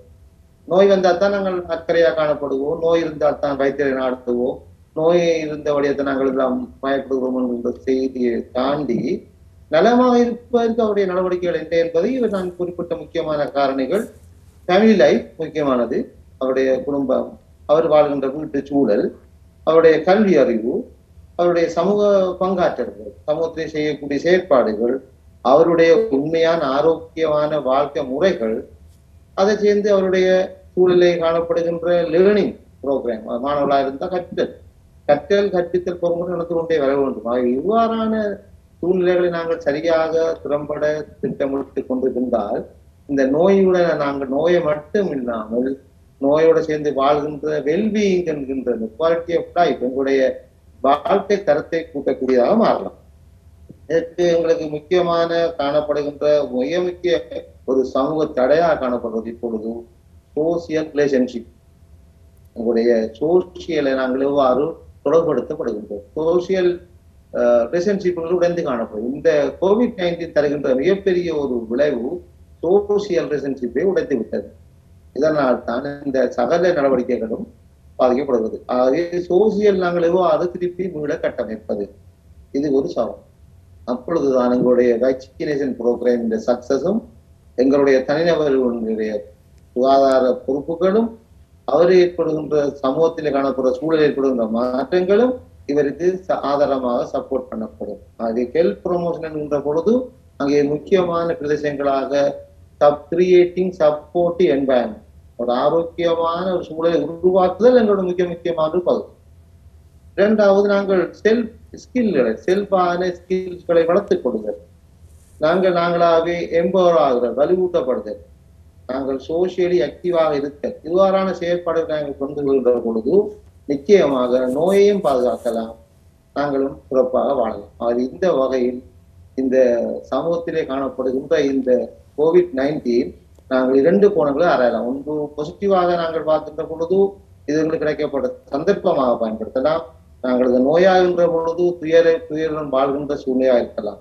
ஒரு குடும்பத்தில் ஒருவருக்கு தொற்று ஏற்படுத்தப்பட்டு அவர் குடும்பத்திலிருந்து பிரிக்கப்பட்டு அவருக்கு தனிப்பட்ட ஒரு முகாமிலேயோ அல்லது ஆஸ்பத்திரியிலேயோ அல்லது வேறையான ஒரு சூழ்நிலையிலேயோ வாழ்கின்ற பொழுது அவருடைய குடும்ப நிலையில் ஏற்படுற மாற்றங்கள், அதே நபர் சில வழிகளில் அது அதிசீவிர சிகிச்சை பிரிவு உட்பட்டு கொண்டு போகின்றபடியா அதில் இருக்கிற விளைவுகள். எனவே இந்த COVID-19 மிக முக்கியமான ஒரு செய்தி அன்சர்டினிட்டி இன் அட்வான்ஸ். என்ன செய்ய போது இவருக்கும் தெரியாது. நாங்கள் இலகுவாக கதைக்கலாம், மைல்ட், மொடரேட், சிவியர் என்று சொல்லிக் கொள்ளலாம். ஆனால் அவருடைய தாக்கங்கள் எத்தனை விதமானவர்களை மரணிக்க தூண்டுகிறது அல்லது மரண பயத்துக்குள்ளாக்குகின்றது அல்லது அவருடைய வாழ்க்கை முறையை முற்றாக முடக்குகின்றபடியால் இது சமூக நோயாக மாறப்படுகிறது. அதை நாங்கள் இந்த நோயுடன் வாழ்வதற்கு தயாராக வேண்டும். உதாரணமாக டியூபர்குலோசிஸ் என்ற நோய் இதே வடிவத்தில் காணப்படும் மற்றும் ஒரு சம்பந்தப்பட்ட நோய். இதுவும் சுவாசப்பையத்தான் பெரும்பாலும் தாக்கும். இதுவும் அதே மாதிரி சிரித்தல், கலைத்தல், பேசுதல் அப்படியான செயற்பாடாக வாயிலிருந்து அந்த நோய்க்கிருமி பரவும், அது நீண்ட காலமாக பரவக்கூடியது. எனவே அதுக்கு ஒரு சிறப்பான ஒரு மருந்து காணப்படுகிறது. ஆகவே அதெல்லாம் கட்டப்படுது. இதுக்கு இன்று வரை அதுக்குரிய மருந்து கண்டுபிடிக்கப்பட்டிருக்கிறது. நாங்கள் தடுப்பு முறையைத்தான் கதைத்துக் கொண்டிருக்கின்றோம். ஆகவே அந்த வகையில் நீண்ட காலமாக எங்களை சமூகத்தை கொஞ்ச காலத்துக்கு எங்களை பல்மோரிட்டி ப்ரோசிஸ் மாதிரி சமூகத்திலே வாழ்ந்து கொண்டிருக்கும் என்பதில் நான் மிகவும் திறமாக நம்புவேன். ஆகவே நாங்கள் தொடர்ந்து பேசலாம். இந்த சமூகவியல் ரீதியாக கூட இது இவ்வளவு தூரம் தாக்கம் செலுத்துகின்றது என்கின்ற அதே வேளை தொடர்ச்சியாக நாங்கள் இந்த கோவிட்-19 என்று சொல்லிக்கொண்டே இருப்பதன் ஊடாக ஏற்படக்கூடிய உளவியல் தாக்கம் என்பதையும் பற்றி நாங்கள் பேசியாக வேண்டும். இன்றைய தினம் இந்த கோவிட்-19 தொற்று சமூக ரீதியாக எவ்வாறான பாதிப்புகளை ஏற்படுத்துகின்றது என்பதை பற்றியதாக டாக்டர் கந்தசுவாமி அருளானந்தம் அவர்களோடு நாங்கள் கலந்துரையாடி கொண்டிருக்கின்றோம். டாக்டர், இப்போது பார்த்தீர்களானால் வீடுகளில் இருந்த வண்ணமே சிகிச்சைகளை பெறுகின்ற பொறிமுறையானது அறிமுகப்படுத்தப்பட்டு நீண்ட நாட்களாக இப்போது நடந்து கொண்டிருக்கின்றது. அவ்வாறு இருக்கின்ற போது வீடுகளில் இந்த கோவிட் தொற்றாளர்கள் தங்கியிருந்து சிகிச்சை பெறுகின்றார்கள் என்றால் எல்லா வீடுகளிலும் ஒரே சூழ்நிலை இருக்கப் போவதில்லை நிச்சயமாக. ஆகவே அந்த வீடுகளில் இருக்கக்கூடியவர்களுக்கான தங்களுடைய நோய் நிலை பற்றி அவர்கள் கவனிக்க வேண்டிய விடயங்கள், அதேவேளை வீட்டில் இருக்கக்கூடிய தங்களுடைய உறவினர்கள், குடும்பத்தாருக்கு இந்த நோய் தொற்று பரவாமல் தாங்கள் மிகவும் உன்னிப்பாக கவனிக்க வேண்டிய விடயங்கள் இவையெல்லாம் இருக்கின்றன நாங்கள் பேசுவதற்கு. அதை பற்றி இப்போது பேசலாமா டாக்டர்? மிக முக்கியம். இது இப்பொழுது நாங்கள் ஒரு தேசிய ரீதியாகவும் குடும்ப மருத்துவ ரீதியில் நாங்கள் கடமையாற்றிக் கொண்டிருக்கிறோம், செயற்பட்டிருக்கிறோம். ஒரு குடும்ப வீட்டில் இருப்பவர்கள் வர பராமரிப்போம். வீட்டு சூழலுக்கும் ஒரு வைத்திய அல்ல ஒரு சுகாதார நிலையத்தில் காணப்படுவதற்கான வேறுபாடுகளை பற்றி ஆராய்கின்ற பொழுது இரண்டிலேயும் வேறுபாடு நிறைய காணப்படும். அந்த வீட்டு சூழலில் அவர் சுதந்திரமாக இயங்கி பழகப்பட்டவர். அவருக்கு எந்த விதமான நோய் பற்றிய ஒரு பய உணர்வுகளோ அல்லது ஒரு வைத்தியருடைய கட்டுப்பாடோ இழந்த சூழ்நிலையில் தான் வாழ்வார். ஒரு வைத்தியசாலைக்கு அந்த நோயாளி என்று சொல்லப்படுகின்ற நிலை மாற்றப்படுகின்ற பொழுது அவருடைய மனநிலை முழுதாக மாற்றப்படுகிறது. தனக்கு ஒரு நோய் இருப்பதாகவும் வைத்தியர்களை கட்டாயமாக சிகிச்சை அளிக்க வேண்டும் என்றும் அவருடைய கதைகளை செயற்பாடுகளை மிகவும் கவனமாக கேட்கின்ற மனநிலை மாற்றப்படுவார். அங்கே அவருடைய சூழல் மாற்றப்படுகிறது. அவை இந்த வீட்டுக்கு அனுப்புகின்றவர்களை இவ்வாறு அந்த சூழ்நிலைக்கு மாற்றுவது, அதாவது சுகாதாரத்தை மேம்படுத்தக்கூடிய சுகாதாரத்துக்குரிய நிலையாக வீட்டை மாற்றுவது என்பது ஒரு சின்ன சவால் நிறைந்த விடயம்தான். ஏனென்று சொன்னால் ஒவ்வொரு வீடுகளும் அவ்வாறு அமைக்கப்படுவது இல்லை. 4 பேர் 5 பேர் கொண்ட சிறிய வீட்டிலே வாழ்கின்ற குடும்பங்கள் காணப்படுகின்றன. தனித்தனி அறைகளிலே வாழ்கின்ற வீடுகளும் காணப்படுகின்றன. வீட்டிலே சிறந்த வெளியான மரங்கள் அல்லது வெளிகள் கண்ட வீடுகள் காணப்படுகின்றன. அல்லது ஒரு அரைக்கப்பட்ட சிறிய வீட்டுக்குள்ளே வாழ்கின்ற சூழ்நிலையும் காணப்படும். ஆகவே இந்த அவருடைய வீட்டு சூழலுக்கு ஏற்ற மாதிரி அவர்களை நாங்கள் பாதுகாக்க எவ்வாறு மாற்ற வேண்டும் என்கின்ற பொழுது மீண்டும் சொன்ன மாதிரி அவர்கள் பொறுப்புடையவராக மாற வேண்டும். தன்னுடைய வீட்டிலே தான் எவ்வாறு பொறுப்பு, தனக்கு நோய்க்கிருமி உடலிலே காணப்படுகிறது, இந்த நோய்க்கிருமி என்னிலிருந்து மற்றவருக்கு செல்ல போகிறது, இதனால் என்னை போல் அவர் கஷ்டப்பட போகிறார். இந்த வகையில் நான் அவரை பாதுகாக்க முடியும், நானும் பாதுகாக்க முடியும். எனவே அங்கே காணப்படுகின்ற மனநிலையில் மாற்றம். முதலாவது பொறுப்பு அவர் மனநிலையில் மாற்றி ஏற்படுத்த வேண்டும். இரண்டாவது அவருக்குரிய ஆரோக்கியமான சூழலை உட்சூழலை ஏற்படுத்தி கொடுக்க வேண்டும். அவர் நோயற்ற சூழ்நிலையாக அல்லது புத்தகங்கள் வாசிக்கக்கூடிய சூழ்நிலையாக அல்லது ஏதாயும் ஒரு மனவளர்ச்சி அடையக்கூடிய சூழ்நிலையாக மாற்றுவதன் மூலம் அவரே தன்னுடைய செயற்பாடுகளை நேரத்துடன் பொறுப்பேற்று செய்யக்கூடியவராக இருப்பார். அதற்கு மேலாக அவருடைய உணவு பழக்கங்கள், ஆரோக்கியத்தை பேணுவதற்கு சீரான உணவு மிக முக்கியம். உணவுகளை உட்கொள்கின்ற பொழுது மிக முக்கியம் கடைப்பிடிக்க வேண்டியது எங்களுக்கு நன்றாக விளங்க வேண்டும். இந்த சில பொதுவான நோயாளிகள் ஒரு வைத்தியசாலைக்கு சென்ற பிறகுதான் எல்லாவற்றையும் உட்கொள்ள வேண்டும் என்ற மனப்பாறையை மாற்றப்படுவார்கள். இப்படி சாப்பிடலாமா, அப்படி சாப்பிடலாமா, இந்த பால் மருந்து பாவிக்கலாமா, சத்து மருந்து பாவிக்கலாமா, அனைத்தும் அந்த 2-3 நாட்களுக்குள் செலுத்த முனைப்பார்கள். இந்த கலாச்சாரத்தை நாங்கள் உருவாட வேண்டும். எங்களுடைய அன்றாட வாழ்விலேயே நாங்கள் ஆரோக்கியமான சூழ்நிலைக்கு ஏற்ற மாதிரி உணவு பழக்கங்களை மாற்றிக்கொள்ளணும். இந்த அவருடைய வீட்டிலே காணப்படுகின்ற பொழுது அவருக்குரிய சாப்பாடுகளை கூட நாங்கள் திறம்பட எனர்ஜியாகவும் அந்த இம்யூனிட்டியை மேம்படுத்தக்கூடிய நோய்க்கு எதிராக செயற்படக்கூடிய ஆரோக்கியமான உணவுகளை உட்கொள்றவராக மாற்ற வேண்டும். உணவு பழக்கத்தை மாற்றலாம். அதை விட முக்கியமான உறக்கம். அவர் உறக்கம் என்பது மிக முக்கியமான பங்கு. அந்த மனநிலையிலே குழப்பம் ஏற்படுகின்ற பொழுது, மனம் ஒரு இரிட்டபிலிட்டியாக மாறுகின்ற பொழுது, மனம் ஒரு பதட்டப்படுகின்ற பொழுது ஒரு உறக்கம் இல்லாமல் போகும். அது உறக்கத்தை சீராக்குவதற்காகவும் நாங்கள் அவருக்கு பயன்படுத்த வேண்டும். ஆகவே அவருடைய உறக்கம் சீராக அமைய வேண்டும்.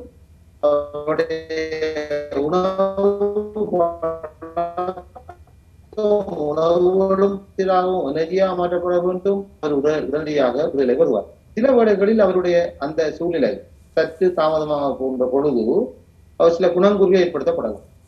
அவருடைய உடல்நிலையிலே சில மாற்றங்கள். அந்த குணங்குறிகளை அவர் சரியான முறையில் தொடர்பு கொண்டு அந்த வைத்தியரை அணுக வேண்டும். அந்த வைத்தியர் அவரை சரியான முறையில் அவருடைய செய்திகளை அறிந்து அவர் சிகிச்சை அளிக்கப்பட வேண்டியவரா அல்லது இன்னும் பாதுகாப்பு இருக்க வேண்டியவரா என்று உணர்ந்து கொண்டு அவரை நாங்கள் அடுத்த முறைக்கு மாற்றலாம். சில வேளைகளிலே உடனடியாக மிக மோசமான நிலையை சொல்லப்படலாம். அது அந்த வகையில் அவரை நான் உடனடியாக ஒரு சிகிச்சை பிரிவுக்கு அனுமதித்து அவரை கையாள வேண்டும். அவை எந்த விடயத்திலும் அவருடைய நோயினுடைய புரோகிரஷன் எவ்வாறு நோய் முன்னேறி கொண்டு போகுது என்பதை அவரும் அவதானிக்க வேண்டும். அவர் சார்ந்த சமூகமும் அது சார்ந்த சுகாதார பிரிவினரும் கையாள வேண்டும். இது ஒரு முக்கியமான விடயம். அவருடைய தனிப்பட்ட வீட்டிலே காணப்படும். அவர் பொறுப்பில்லாமல் வீட்டிலேயும் பொறுப்பில்லாமல் நடப்பாராக இருந்தால் நிச்சயமாக அவர் மற்ற அவருடைய குடும்பத்திலே காணப்படுகின்ற சிறியவர்கள், மற்ற வயது போனவர்கள், வேறைய நோயால் பாதிக்கப்பட்டு காணப்படுகின்ற டயபெட்டிக் வருத்தங்கள் அல்லது கிட்னி டிசீஸ் கொண்டவர்கள், மூட்டுவாதம் கொண்டவர்கள், அஸ்மெட்டிக் பேஷன்ட்கள், கோமோபிலிட்டிஸ்களுக்கு இந்த சந்தர்ப்பத்தை அவர் கொடுத்து விடுவார். ஆகவே அந்த மோபிலிட்டி பட்டனை மாற்றாமல் பாதுகாப்பது அவருடைய முக்கிய பொறுப்பு. ஆகவே அவர் தன்னையும் பாதுகாத்து மற்றவரையும் பாதுகாக்கக்கூடிய மனநிலையை மாற்ற வேண்டும். மனநிலையை மாற்றுவதன் மூலமாக இந்த நோயிலிருந்து இலகுவாக வீட்டுக்கு இருந்தவர் சந்தோஷமாக மாறலாம். நிச்சயமாக வைத்தியசாலைக்குத்தான் போக வேண்டும் என்கின்ற ஒரு தேவை அவருக்கு இல்லை. ஆனால் அந்த முக்கியமான குணங்குறிகள், மூச்சு திணறுதல், தொடர்ச்சியான தலையிடி, தொடர்ச்சியான காய்ச்சல், விளங்கப்படுத்த முடியாத உடலிலே வியர்வை அல்லது பலவீனம் என்று சொல்லிக்கொண்டே இருப்பாரானால் அவரை நாங்கள் வைத்தியசாலைக்கு அவரை அனுமதித்து அவரை அதற்குரிய சிகிச்சை முறைகளை உட்படுத்தி அவரை மிக விரைவில் இருந்து ரிகவரி ஸ்டேஜுக்கு கொண்டு வருவோம். எனவே எங்களுடைய ஹெல்த்தினுடைய நோக்கம் 4 ஸ்டேஜ் தான். ஒன்று ரிகவரி, அல்லது அவருடைய கம்ப்ளீட்டான கியூர், அல்லது அவருடைய மினிமமான டிசபிலிட்டி என்றவரை முற்றுமுழுதாக அவருடைய மரணத்தை நாங்கள் தடுத்தல். சில விடயங்களை நாங்கள் இதை 3லையுமே நாங்கள் குறைத்துக் கொண்டு சொல்கின்றோம். ஆகவே இந்த 3 வகையான ரிகவரி ஏற்படுத்துவதுதான் எங்களுடைய முக்கியமான சக்சஸ். அதை நோய்க்கு மீதிலிருந்து நோய்ச்சூழலிருந்து அவரை பாதுகாப்பதன் மூலம் அவர் நோயிலிருந்து இலகுவாக விடுதலை அடையலாம். இது முக்கியமான ஒரு பர்சனுக்குரிய அந்த டைம்ல காணப்படுற விடயங்கள். ஆனா அங்கே நாங்கள் அதிகம் கவனிக்க வேண்டிய அவருடைய மனநிலை. நாங்கள் எவ்வளவு தெளிவாக சொன்னாலும் அவருடைய தனிப்பட்ட மனநிலையில் ஒரு பெரிய ஒரு தாக்கம் ஏற்படுத்திக் கொண்டிருக்கும். என்னுடைய நோய் எந்த நிலையில் சென்றடைய போகுது, காணப்படுகின்ற செய்திகளை கொண்டு நானும் அடுத்த கட்டத்துக்கு செல்வேனா, அது என்னுடைய நிகழ்ச்சி மிக மோசமாக நடந்து விடுமா, என்னுடைய எதிர்காலம் பூச்சியமாகி விடுமா என்ற மனநிலையில் அவர் சிந்தித்துக் கொண்டிருப்பார். அவை அங்கே அவருக்குரிய மனநிலை தேற்றங்கள், ஒரு சந்தமான சூழ்நிலை உருவாக்குகின்ற ஒரு அவர் இலகுத்தன்மை இழந்தவராக ஒரு பதட்டப்பட்டவராக மாறிக்கொண்டிருப்பார். அவர் சில வழியில மிக மோசமான மனநிலை மாற்றப்பட்டு சில முடிவுகளை எடுக்கக்கூடியதாக இருப்பார். உண்மையான பத்திரிகைகளிலே சில விடயங்களை நாங்கள் பார்த்துக் கொண்டிருக்கின்றோம். இதை நாங்கள் தவிர்ப்பதற்கு அவருக்குரிய உண்மையான மனநிலையிலே நாங்கள் ஆற்றுப்படுத்தப்பட வேண்டும். இங்கே அவருடைய பர்சனாலிட்டி கூட சேஞ்ச் ஆகலாம். உண்மையாக சொல்ல போனால் அவருடைய மனநிலையை மாற்றம் பண்ணால் உடலிலே மாற்றம் பெறும், உடலை மாற்றம் அவருடைய வாழ்க்கை முறையில் மாற்றம் பெறும், வாழ்க்கை முறையில் மாற்றம் பண்ணால் அவருடைய பர்சனாலிட்டி கூட சேஞ்ச் பண்ணாகும். ஆகவே இந்த வகையில் நாங்கள் அவர்களை அந்த ஆங்சியஸ் ஸ்டேட்டிலிருந்து அவரை மீள வைப்பது உங்களுடைய பொறுப்பான ஒரு தனிநபராக பார்க்கின்ற பொழுதோ அல்லது குடும்பமாக பார்க்கின்ற பொழுதோ அல்லது வைத்தியராக பார்க்கின்ற பொழுதோ அந்த மனநிலையை நாங்கள் தெளிவாக அவருக்கு சற்று மன மகிழ்ச்சியுடையவராக மாற்ற வேண்டிய தலைமையான பொறுப்பாக காணப்படுகிறது.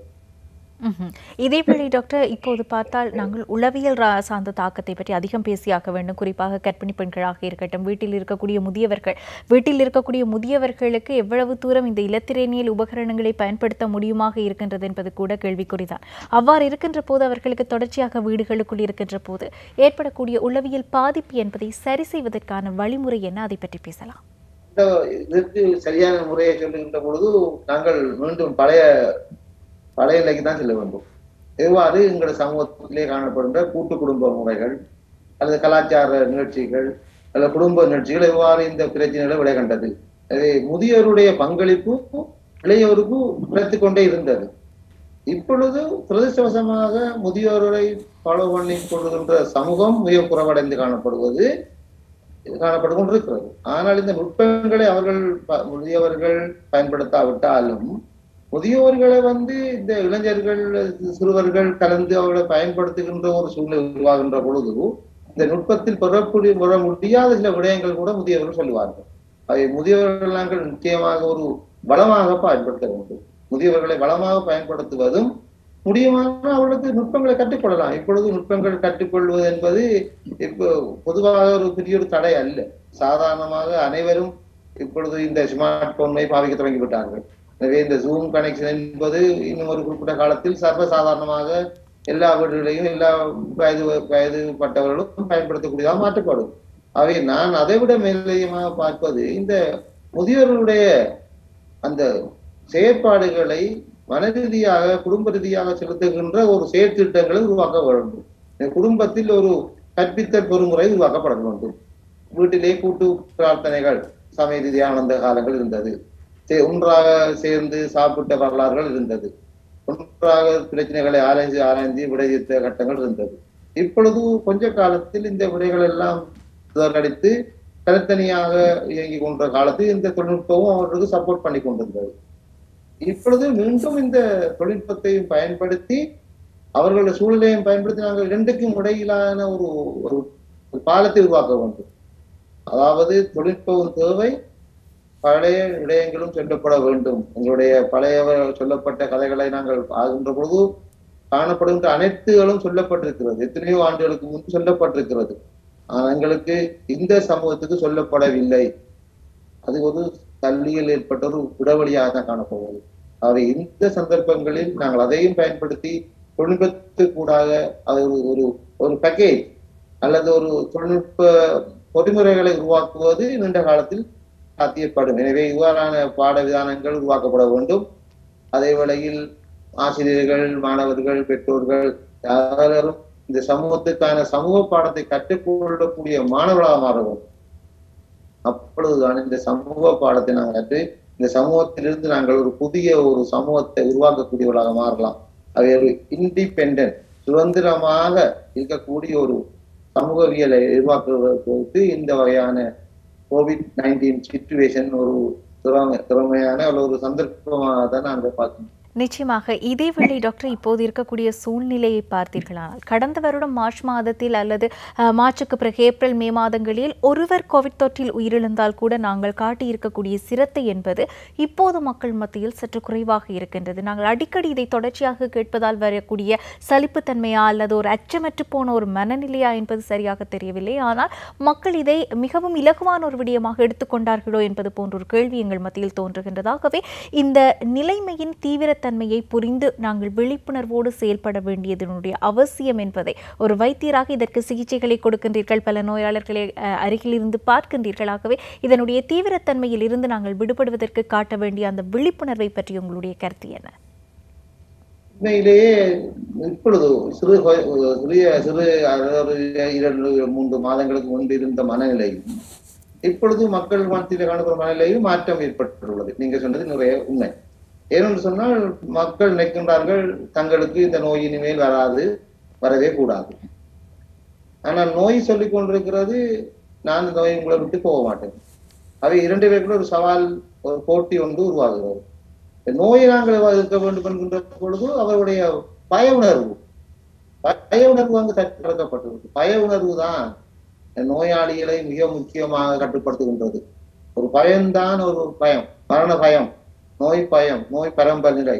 எனவே ஒரு நோயாளி ஏற்படுகின்ற மனநிலை பயத்தை நீக்கியவர் யாருன்னு சொன்னால், அங்கே காணப்படுகின்ற ஒரு அவரை சூழ்ந்திருக்கின்ற அந்த பியர் குரூப், அந்த பியர் குரூப் இன்ஃபுளுவன்ஸ், அவரோடு சார்பவர்களை எனக்கு வருத்தத்தை பெரிய கவலைப்படுகிறீர்கள். நான் இப்பொழுது நல்ல விடயம்தான் இருந்தாலும் அவர்கள் அந்த பயத்தை நீக்கினதால் மக்களிடையே ஒரு மிக விழிப்புணர்ச்சி அற்று போய் கொண்டிருக்கிறது.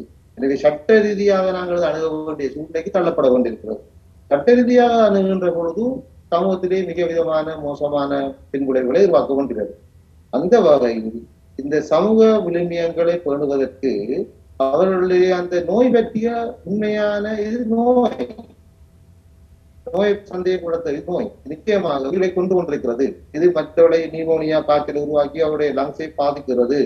இது குடும்பத்தில் ஒரு உழைக்கின்ற ஒரு ஆளை இழக்க வைக்கிறது என்கின்ற மனப்பயத்தை அவர் மீண்டும் உருவாக்க வேண்டும். இந்த பயத்தை உருவாக்குவது என்பது அவரை நாங்கள் முட்டி அவரை அடக்கி ஆள வேண்டியதல்ல. அவருக்கு மன ரீதியாக அந்த பயத்தை அவரை உணர வேண்டும். உணர்ச்சி அவருடைய வருகின்ற தனிநபருடைய உண்மையான இமோஷனல் இன்டெலிஜென்ஸ், இமோஷனல் அவருடைய வளர்ச்சி, இமோஷனல் மெக்கானிசம். உங்களுக்கு தெரியும், அந்த லைஃப் பேஸ் ஸ்கில்ஸ் என்கின்ற ஒரு 10 வகையான ஸ்கில்ஸ் இருக்கு. அதுல coping with emotion, coping with stress, அந்த ஸ்கில்ஸ் எல்லாம் அந்த காலத்திலேயே சொல்லப்பட்டது. ஆனா இப்பொழுது நாங்கள் ஒருத்தரும் அதை பெருசாக யோசிப்பதில்லை.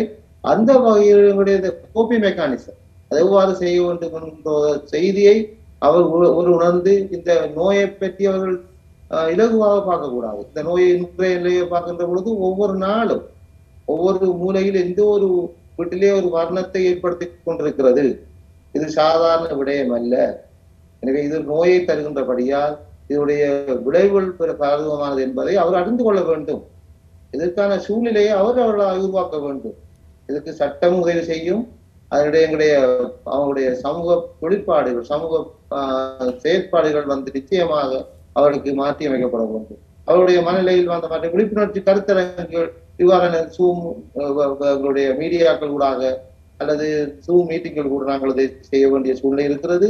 அதற்குரிய நிர்பந்தங்கள் நாங்கள் நிர்பந்திக்கப்படுகின்ற பொழுது நிச்சயமாக இது அவர்களுக்கு அந்த பய உணர்வை ஏற்படுத்த வேண்டும். அந்த பய உணர்வு, பயமூட்டல் இல்லை, பய உணர்வு இருந்தால்தான் அவர்கள் சற்று சமூகத்திலே காணப்படும் பிரச்சனைகளை கண்டு நோயை அலட்டி கொள்ள மாட்டோம். நோய் வந்தா நாங்கள் தப்பித்துக் கொள்ளலாம் என்கின்ற ஒரு மனப்பாங்கு வளர்த்துக்கொண்டார்கள். அதை விட்டு எங்களுடைய ஹெல்த் சிஸ்டம், எங்களுடைய ஹெல்த் சிஸ்டத்திலே காணப்படுகின்ற மிக முக்கியமான ஒரு பலவீனங்களை அவர்கள் உணர்ந்து கொண்டார்கள். எங்களுடைய ஹெல்த் சிஸ்டம் ஆரம்பத்திலேயே நாங்கள் இந்த ஒரு பொது சுகாதாரத்திலேயே சாதாரண விடயமாக தான் பார்த்து கொண்டிருக்கோம். பப்ளிக் ஹெல்த், எங்களுடைய பிரிவென்டிவ் குயூரேட்டிவ் ஹெல்த் என்கின்ற பொழுது நாங்கள் ஒரு வைத்தியசாலைக்கு சென்று நோயை கண்டறிந்து நோயிலிருந்து விடுபட்டு போகின்ற ஒரு மனப்பாங்கு வளர்க்கப்பட்ட நாங்கள் தடுப்பு முறையை பற்றி கைகொள்வதில் நாங்கள் அதிக கவனம் செலுத்தவில்லை. அது எங்களோட பப்ளிக் ஹெல்த், எங்களுடைய பொது சுகாதாரம் உண்மையிலேயே ஒரு பிரிவென்டிவ் மெடிசின், ஒரு தடுக்குகின்ற ஒரு மருத்துவத்துறை சார்ந்தவர்களாக இருப்பதனால் நிச்சயமாக விழிப்புணர்வு கருத்தரங்கள், விழிப்புணர்வு சம்பந்தமான செயற்பாடுகள் அனைத்தும் காலத்துக்கு காலம் அவர்கள் காதை சென்றடைய வேண்டும். சென்றடைந்து அவர்களை இந்த தொற்று வியாதிகள் மாதிரி தொற்றா நோய்களும் சேர்ந்துதான் காணப்படுகிறது. இவை தொற்று வியாதிகளும் தொற்றா வியாதிகளும் சேர்ந்துதான் மனிதரை தாக்கும். அவையோடைய உடலியல் ஏற்படுகின்ற சமூக மாற்றங்கள், பழக்க வழக்கங்கள் இரண்டின் நோய்க்கு எதிராகவும் அவருக்கு ஆதாரத்தை கொடுக்கும். ஆகவே இவருடைய விழிப்புணர்வு கருத்தரங்குகள் கட்டாயம் இடம்பெற வேண்டும். அது தனிநபராக இருக்கலாம் அல்லது கூட்டாக இருக்கலாம். ஆகவே அதை பற்றிய தொடர்ச்சியான விழிப்புணர்வுகள் மக்களுக்கு சென்றடைய வேண்டியது சமூகத்தின் தேவையாக காணும். அழகாக குறிப்பிட்டிருந்தீர்கள் டாக்டர். இந்த தொற்று நோய் என்பது இன்னும் சில தொற்றா நோய்களோடு சேர்ந்து எங்களை தாக்குகின்ற போது எங்கள் நிலை என்ன என்ற கேள்வி நாங்கள் ஒவ்வொருவரும் எங்களை நாங்களே கேட்டுக்கொள்ள வேண்டிய ஒரு விடயமாக இருக்கின்றதாகவே மிகவும் காத்திரமான ஒரு கலந்துரையாடலை மேற்கொள்ளக்கூடியதாக இருந்தது. COVID-19 என்றால் எங்களுக்கு நேரடியாக தெரிகின்ற விளைவுகள் என்பதையும் தாண்டி ஒரு சமூகவியல் செயற்பாடுகள், மனிதன் ஒரு சமூக விலங்கு என்பதில் இருந்து இன்று எவ்வளவு தூரம் மாறி செயல்பட வேண்டிய ஒரு நிலைக்கு தள்ளப்பட்டிருக்கின்றான் என்பதை புரிந்து கொள்ளக்கூடிய ஒரு கலந்துரையாடலாக இந்த கலந்துரையாடல் அமைந்திருந்ததாகவே இன்றைய தினம் ஆரோக்கியம் நிகழ்ச்சியில் எங்களோடு இணைந்து கொண்டிருந்தார் குடும்ப நல வைத்திய நிபுணராகவும் கிழக்கு பல்கலைக்கழக சௌக்கிய பராமரிப்பு கற்கைகள் பீடத்தின் சிரேஷ்ட விரிவுரையாளர் மற்றும் துறை தலைவராகவும் சேவையாற்றிக் கொண்டிருக்கும் டாக்டர் கந்தசுவாமி அருளானந்தம் அவர்களாகவே எங்களோடு இணைந்து கொண்ட டாக்டர் அருளானந்தம் அவர்களுக்கு நாங்கள் நிகழ்ச்சி குழுமம் சார்பாக நன்றிகளை தெரிவித்துக் கொள்கின்றோம். டாக்டர் நன்றி. நன்றி.